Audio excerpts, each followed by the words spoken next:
The earth is melting and there's only a few years to fix it, and so everybody has to pay more taxes in order to combat the weather. And everything that Putin says is completely false. And also, the government of Canada is not trying to censor its people at all. Justin Trudeau believes totally in freedom of speech. These are all things that the Canadian government wants you to believe, and we're being gaslit and brainwashed into kind of thinking these things, and it's very frustrating, especially the part about Putin, where we're going to take a look at some videos today where Putin actually acknowledges the fact that a Nazi was invited into Canadian Parliament, and the rebuttal or the acknowledgement of this from Canadian elected members of Parliament is, that's propaganda. You can't listen to anything that Putin says because he's a warmonger, and anything that Russia or Putin has to say is automatically wrong. Welcome back to another video, everybody. If you don't see something wrong with that last part that I said, then you might be liberal. Before we get into it, I want to encourage you to give a like and subscribe if you haven't yet already. It really helps grow the channel. As well as remind you, since we are talking about Nazis, I did not see that coming stickers are still available for purchase down in the description or in the pinned comment of this video. And without further ado, let's get into this video. So, Chrystia Freeland warns of Russia propaganda after Putin comments on the Nazis' invite into Canadian Parliament. I'm going to play this video. Now, it's entirely in Russian. There are subtitles on the video. I don't want to speak over Putin because I feel like the voice is has a lot of significance and emphasis on certain parts. So everyone's going to have to follow along via subtitles. Абсолютно отвратительным выглядит то, что все аплодировали этому нацисту. И особенно президент Украины, в жилах которого течет еврейская кровь, еврей по национальности, стоит и аплодирует нацисту, не просто последующему нацистов, не просто идейному последователю, а именно человеку, который своими руками уничтожал еврейское население.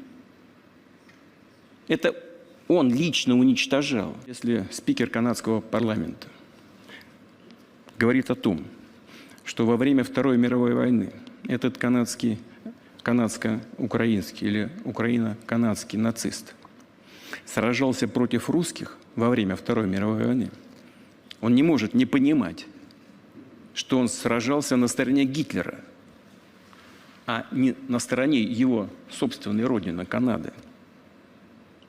Или был фашистским коллаборационистом. В любом случае сражался на стороне нацистских войск. Допустим, он этого не знает. Я ни в коем случае не хочу обидеть чувства канадского народа.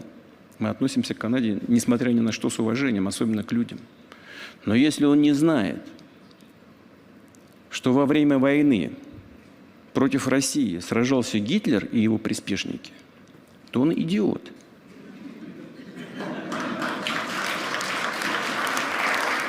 Yes. Он, значит, просто в школе не учился, не имеет элементарных знаний.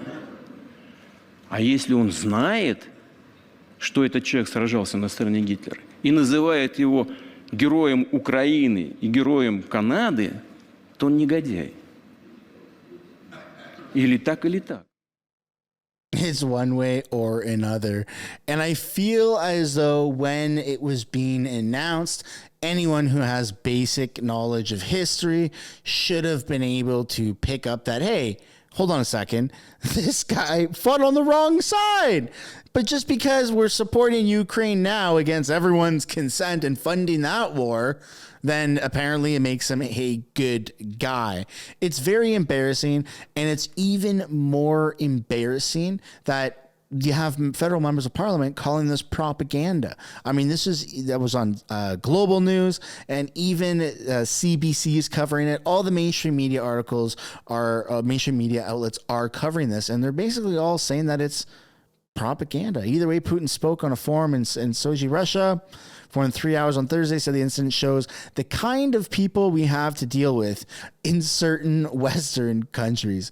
It's not surprising that Putin, who repeatedly claims he is waging war on Ukraine in order to denazify it, would seize on the scandal, but his remarks were prompted by a question from a Canadian who's a professor in the Department of Political Studies at the University of Manitoba. And this is the issue, is that even so, the West is trying to paint Putin as a bad guy because he's waging war on Ukraine and trying to denazify Ukraine and regain control. I'm not a geopolitician, or I don't know about geopolitics a whole lot. And I don't support all of my taxes or the amount of my taxes going towards this war. I have a lot of empathy for everyone affected by this war. I don't think it's a very good idea. I think that there could be more diplomatic approaches to this. And I just don't see any Western country or any country in NATO advocating for this to end peacefully. Now, that being said, if Putin is being painted as the bad guy in this, just let's play this devil's advocate thing. Putin, bad. Okay, Russia, bad. That does not mean that every single thing Putin, bad, says is also wrong automatically. If Putin, bad, says it's raining, then you can't just say that's propaganda, he's a bad guy, we're going to disregard everything he says. He's a human being, and what he says, you have to take it for a grain of salt, and you have to cross-reference just like anybody else. It's ridiculous that the West is trying to silence somebody, another world leader, right? Because he's bad guy and everything he says is therefore discredited immediately. And the entire Nazi shtick about everything in Ukraine is becoming more and more validated as time goes on. I mean, this isn't the first Nazi that Canada has awarded. Just so you know, I've got another video planned for that one, so you're going to want to stick around. You're going to want to make sure you subscribe and turn those post notifications on, because this is not the first Nazi that Canada has awarded. It's now come out that there was one in 1987. So where is your Russian mis and disinformation that dates that far back? Now, that video I just showed you of Putin is circulating and gaining lots of traction.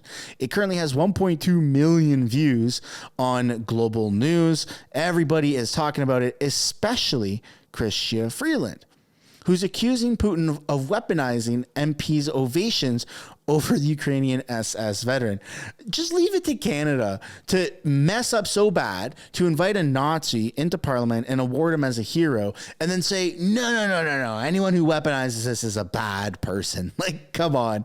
It was your mess up. Deputy Prime Minister Freeland has accused Putin of weaponizing Canada's honoring of a Nazi veteran when Zelensky visited last month.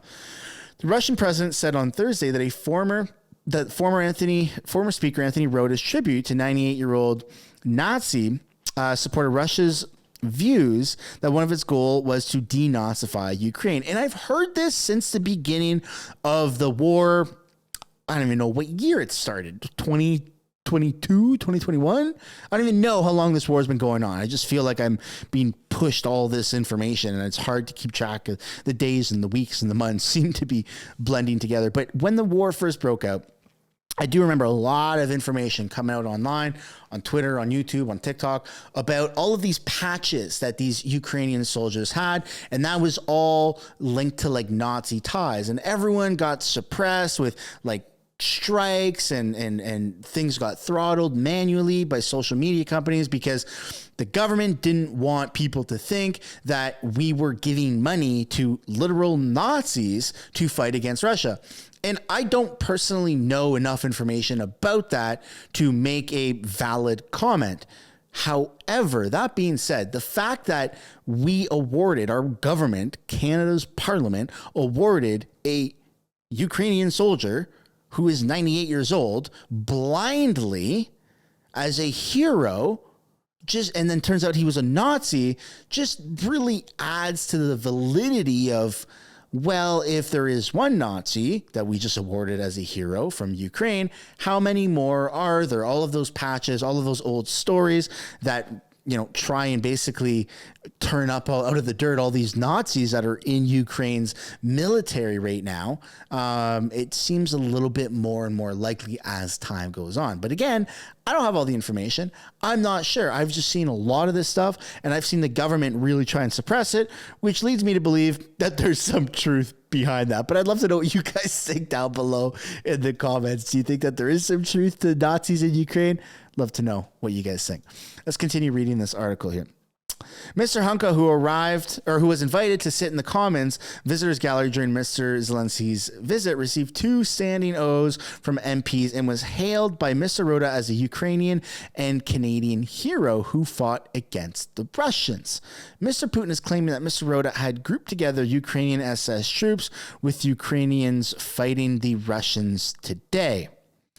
Rota essentially lumped together Nazi collaborators, SS troops, and the Ukrainian military of today who were fighting against Russia.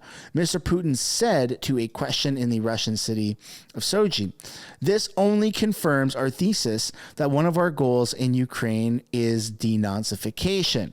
Mr. Hunka enlisted in the Waffen-SS division made up of Ukrainian volunteers in 1943 as a teenager. He volunteered to be a Nazi, and we awarded him as a hero. It's just globally embarrassing. The division was set up by Heinrich Himmler, head of the SS and one of Adolf Hitler's closest henchmen after the German defeat at the Battle of Stalingrad in a bid to stem the Soviet advance. At a press conference in Ottawa, Ms. Freeland said to Mr. Rota that he made a really big mistake and a grave error by honoring the member of the Nazi-led unit. It caused a lot of pain to a lot of Canadians, and it was wrong. And not just Canadians, but people around the world. And of course, this horrible photo here of when Rota announced it, and the dude was up here in the gallery somewhere. Pretty much, I mean, there's photos of him almost giving his Nazi salute, and he's just in shock and awe that he was actually invited into Canadian Parliament, even though he knows there are probably hundreds of thousands or potentially millions of people that have died at his hands. It's a very horrible thing. And I mean, this has hit like global headlines everywhere, and even Fact Check is getting involved, saying that Putin was criticizing former Canadian Parliament Speaker Anthony Rota over the incident, and that he wasn't calling Justin Trudeau an idiot. And there's just so many things, like, because it's gone viral, right? So Putin calls Canadian Prime Minister an idiot. So people have changed the subtitles, and you have News Checker that's saying that it wasn't Trudeau. It was actually calling the speaker an idiot and a bastard. And I don't know. I don't speak Russian, so I'm going based off of the headlines, and it is what it is. But even though Putin, let's just say that he was calling Rota an idiot and a bastard, that same label or labels can also be applied to Justin Trudeau, because he's the prime minister. It's his government, and they are the only ones with the prime minister's office that have the resources to do these background checks on people that are invited guests into Parliament, especially those that are getting some sort of honor by all 338 elected officials in Parliament. It's very embarrassing that this just went over the heads of people. You have leaders of a country that did not know basic history, war history. It's very embarrassing, and I don't blame Putin for jumping at it, but by the context of his voice and his demeanor, it didn't seem like he was ripping into it from a comedic standpoint. It just seemed like he was casually talking. But if you speak Russian, maybe you're able to translate what Putin said directly instead of relying on subtitles on the internet. But then in the comments, we would be relying on your mis and disinformation analysis and translation. So I'm not really sure who to believe. But if anyone speaks Russian, please let me know down in the comments what Vladimir Putin did say, if he was directing his comments towards the speaker or if it was towards Justin Trudeau. Either way, Trudeau's an idiot, and the world knows it, including Putin. That's where we're going to end today's video. I'd love to know what you guys think down below in the comments. Thank you so much for watching. Don't forget to give a like and subscribe if you haven't yet already. And if you'd like to show a little bit of support to the channel, you could do so by getting a sticker. I did not see that coming, down in the description or the pinned comment below. Thanks for watching, and I'll see you in the next one. Bye for now.